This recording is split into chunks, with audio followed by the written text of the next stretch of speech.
যশোরের মনিরামপুর উপজেলার গাবরডাঙ্গা ও আলীপুরে জমির হারির টাকা পরিশোধ ও মিথ্যা মামলা প্রত্যাহারের দাবিতে মানববন্ধন অনুষ্ঠিত হয়েছে। মঙ্গলবার বিকেলে মর্জিনা রোডে ঘেরের পাশে ঘণ্টাব্যাপী এই কর্মসূচি পালন করেন ক্ষতিগ্রস্ত জমির মালিকগণ। বক্তারা জানান, কুলুটিয়া ইউনিয়নের গাবরডাঙ্গা ও আলীপুর মৌজার প্রায় ১৫০ বিঘা জমি দীর্ঘদিন ধরে হারিতে দিয়েছিলেন অপূর্ব বিশ্বাসকে। তিনি ৩ বছর টাকা পরিশোধ করলেও চলতি বছর টাকা না দিয়ে জমি ছাড়তেও অস্বীকৃতি জানান। জমির মালিকদের অভিযোগ, অপূর্ব বিশ্বাস শর্ত ভঙ্গ করে জমি দখল করে রেখেছেন এবং মালিকদের বিরুদ্ধে ৪টি মিথ্যা মামলা দায়ের করে হয়রানি করছেন। এমনকি ঘেরে ৪৪ ধারা জারি করে দেন তিনি।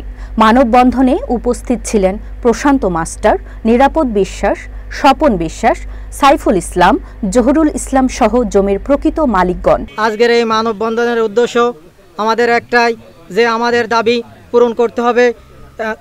বিগত দিনের আমাদের এই ঘেরের যে মালিক ছিল, সে মালিক আমাদের ফসল করায় দিতে ব্যর্থ হয়েছেন এবং আমাদের হারির টাকা দিতেও ব্যর্থ হয়েছেন।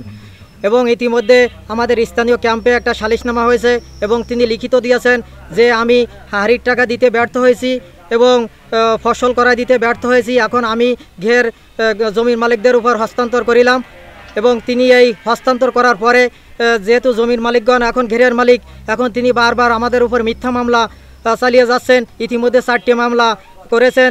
আমরা এই মামলা প্রত্যাহারের দাবিতে আজকের এই মানববন্ধন করেছি।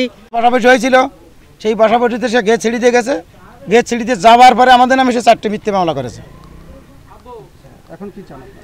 এখন চাই সে আমাদের গেট ছিঁড়িতে চলে যাক, জনগণের সম্পত্তি জনগণকে ফিরিয়ে দিক। মামলা প্রত্যাহার করবে, এই আমাদের দাবি, সকল এলাকাবাসীর দাবি যে সে মামলা প্রত্যাহার করুক। মিথ্যে মামলা প্রত্যাহার করে সে আমাদের জনগণের সম্পত্তি জনগণকে ফিরিয়ে দিয়ে চলে যাক। আমরা এলাকায় শান্তিপূর্ণভাবে বসবাস করতে চাই।